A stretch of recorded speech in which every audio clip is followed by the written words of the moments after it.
c'est toujours un plaisir, toujours un délice pour les oreilles. Cette musique, frérot, l'hymne de la Ligue des Champions.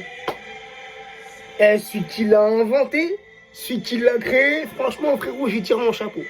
À chaque fois, et je pense que toi c'est pareil, à chaque fois, c'est la même chose. Des frissons dans tout le corps, frérot. Bref, c'est pas une vidéo pour parler de cette petite musique. Bref, la team, on se retrouve demain mardi, 3e journée de Ligue des Champions, les amis. Paris Saint-Germain, RB Leipzig. Match comptant, comme je l'ai dit, pour la 3e journée. Un match qui se jouera au Parc des Princes et un match qui sera retransmis. Tu as le choix, soit sur Canal+, soit sur RMC Sport 1. Et cette rencontre commencera, les amis, à 21h. Mais demain, les gars, ça va être une soirée exceptionnelle. Et je pense que vous êtes tous au courant. Le frérot Sabri, il a loué une salle, 1500 places. 1500 personnes pour assister à ce grand match de Ligue des Champions. Ok, c'est pas un 8e, c'est pas un quart, encore moins une demi, encore moins une finale, c'est un match des phases de poule, mais hey, c'est l'ambiance. Demain, on va être 1500, frérot. 1500 supporters du Paris Saint-Germain, tous ensemble, réunis dans la joie et dans la bonne humeur. Mais ouais, les frérots, je suis impatient d'être à demain. Non seulement pour le match, mais pour partager ce moment avec tous ces supporters. Bref, la team,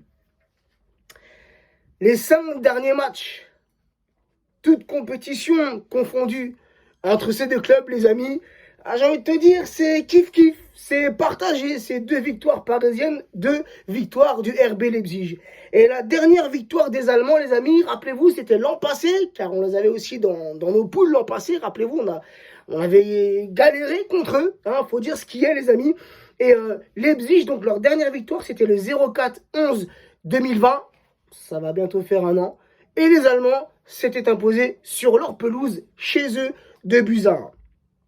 Leipzig, les amis, en ce moment, depuis le début de saison, et j'ai même envie de te dire depuis quelques matchs, ça va pas trop fort. C'est pas trop ça. Sur leurs 20 derniers matchs, toutes compétitions confondues, c'est pas la grande joie. Seulement 6 victoires, 4 matchs nuls pour 10 défaites. Pour un club comme Leipzig, frérot, ça fait beaucoup. J'ai envie de te dire, ça fait beaucoup de défaites sur les 20 dernières rencontres. Le Paris Saint-Germain, sur nos 20 derniers matchs, toutes compétitions confondues, même si on ne cesse de le répéter en tant que supporter, on est loin d'assister à des matchs flamboyants, des matchs spectaculaires. Mais frérot, pour le moment, ça gagne. Sur nos 20 derniers matchs, 15 victoires, 3 nuls pour 2 défaites. Lors de la précédente journée, c'était lors de la 2e journée de Ligue des Champions, Leipzig recevait le club Bruges, victoire des Belges 1-2, et le Paris Saint-Germain recevait au Parc des Princes Manchester City, victoire parisienne 2-0. Là, ce soir-là, certes, on avait galéré, mais on a vu des bonhommes qui avaient ce soir-là posé leurs couilles sur le terrain et qui avaient remporté ce match. Et ce week-end, les amis, ce week-end, s'est joué une journée de Bundesliga. Donc, c'était Fribourg qui recevait Leipzig, score final 1-1. Et le Paris Saint-Germain qui recevait au Parc des Princes le SCO d'Angers, victoire 2-1. Et quand je parlais tout à l'heure des matchs du Paris Saint-Germain qui, depuis quelques temps, sont loin d'être flamboyants, loin d'être alléchants, ce match en fait partie. Un vendredi soir, on s'est imposé, les amis, mais avec un jeu dégueulasse. Et honnêtement, un match nul aurait été mérité pour les Angevins. Faut dire ce qu'il est. Au niveau du classement, les amis, de cette poule, le Paris Saint-Germain premier avec 4 points, une victoire, un nul, 3 buts marqués pour seulement 1 but encaissé. Leipzig, bon dernier, 4e de cette poule avec 2 défaites, 4 buts marqués pour 8 buts encaissés. Pour demain, c'est au Parc des Princes. C'est la 3e journée. Pour le moment, c'est un bon parcours de la part de nos joueurs. Comme je l'ai dit, un match nul contre Bruges, une victoire contre City.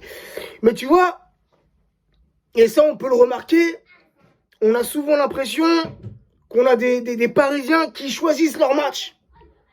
Des joueurs parisiens qui se surmotivent pour certains matchs. Et ce genre de match-là, la Ligue des Champions, ça en fait partie. Alors ce n'est peut-être pas professionnel, j'ai envie de te dire. Hein, on aimerait une équipe parisienne qui se surpasse à chaque match, peu importe l'adversaire, hein, peu importe le niveau de l'adversaire, peu importe la compétition, Ligue des Champions, Ligue 1, Coupe de France, ou tu vois. Mais voilà, malheureusement c'est comme ça, et on peut le remarquer, nous en tant que supporters, on le voit. Quand c'est un match important, quand c'est une compétition importante, telle que la Ligue des Champions, on a des Parisiens qui se surmotivent, qui se surpassent, qui se donnent à fond, qui vont mouiller le maillot, mouiller le maillot, c'est un truc qui vont mouiller le maillot. Pour demain soir, j'en suis persuadé. On va éteindre Leipzig, les amis. Hein, on va les éteindre demain. Et je vois une victoire. Par contre, je ne vais pas partir sur un 4 ou tu vois, non. On va rester correct. Je vois bien un petit 2-0 pour le Paris Saint-Germain demain soir.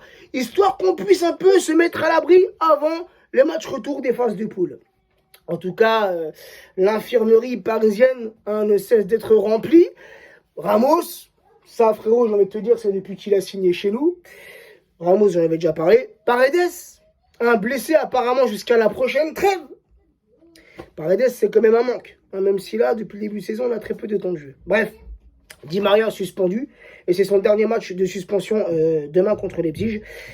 Et on a aussi Neymar, les amis. Un Neymar blessé aux adducteurs. On l'a appris ce matin. Pourtant, il s'est entraîné avec le groupe et tout. Mais après, voilà. Neymar déclaré forfait.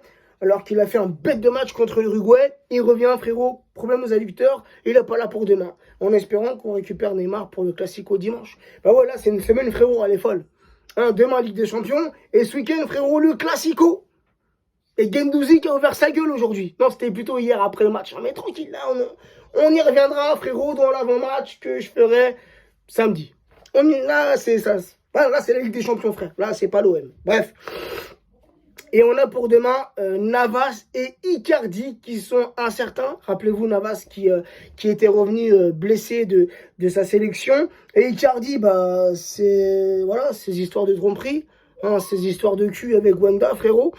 Le club lui a laissé, l'a laissé en fait. Le club lui a donné l'autorisation de ne pas venir s'entraîner hier. Et il ne s'est pas entraîné non plus aujourd'hui. Et le club lui donne cette liberté pour qu'il puisse prendre l'avion, partir à Milan, retrouver Wanda à 48 heures d'un match de Ligue des Champions. En plus de ça, il manque Neymar. Tu vois ce que je veux dire? Donc logiquement, Icardi aurait pu demain soir être un titulaire. Va comprendre des fois, frérot, la logique des choses.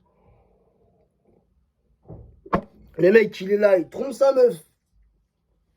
Il va tromper sa merguez ailleurs. Elle prend ses bagages, les gosses, elle se casse. Frérot, qu'est-ce qu'il fait, frérot? Il demande au club, patati, nanana, il est en pleine déprime, il prend l'avion, il se barre en Italie. 48 heures avant le coup d'envoi d'un match de Ligue des Champions. Un match important, car on n'est pas encore qualifié, frérot. Faut qu'on se mette à l'abri demain soir. Moi, parfois, frérot, tu vois, toi, ces gens-là, encore une fois, j'ai fait une vidéo hier. Hein, vous pouvez la retrouver sur ma chaîne, sur Icardi et Wanda, là, sur leur télé-réalité, là, sur leur télénova, frérot. C'est Secret Story, leur vie, frère. C'est Secret Story, leur vie. Je sais pas, on paye, nous, frérot, c'est pour que tu joues. C'est pour que tu plantes des buts. Ta vie privée, c'est ta vie privée. Mais faut pas que ça nuise au club. Et là, c'est ce que c'est en train de faire. Ah ouais, frère, ça rend ouf. Bref, la petite compo que je verrai pour demain, les amis, en l'absence des joueurs que j'ai cités. Le 4-3-3. Je pense que depuis le début de saison, c'est le meilleur système de jeu qu'on ait vu. Je mettrai Donnarumma, Prudence, Navas, même s'il revient demain, je le mettrai sur le banc dû à sa blessure. Donc Donnarumma, dans les cages parisiennes, Hakimi, latéral droit, Mendes, latéral gauche, Kipembe, Marquinhos, la charnière centrale. Je mettrai Verratti en tant que sentinelle, Herrera, milieu gauche, Gueye, milieu droit. Et frérot, c'est offensivement, tu vois, je pensais mettre Neymar, mais il est blessé. Donc, il y a deux possibilités. Soit tu mets Draxler à gauche, Messi à droite, Mbappé en pointe. Ou soit alors, c'est Icardi être bonne humeur si Icardi retrouve le sourire. Tu mets Icardi en pointe, Mbappé à gauche, Messi à droite. Voilà. Donc la team, n'hésitez pas en commentaire, donnez-moi votre compo ainsi que votre prono. Moi, je le dis, je le répète, 2-0 pour le Paris Saint-Germain avec bien évidemment, demain frère, j'ai envie de te dire, un but de Messi et un but de Mbappé. Voilà la team, en tout cas je suis impatient. Ah ouais, je suis impatient d'être à demain.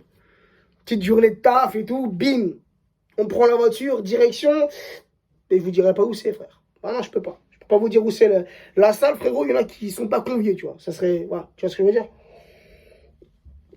Bref, en tout cas, restez à l'affût. Il y aura sûrement un débrief demain soir à la fin du match avec tous les gens qui sont là-bas. Et il y aura aussi des stories. Donc, je vous mets en description de cette vidéo mon Snap, mon Insta et mon Twitter. Sur ce, la team, prenez soin de vous, prenez soin des vôtres et à demain, la team, pour le petit débrief. Ciao, ciao.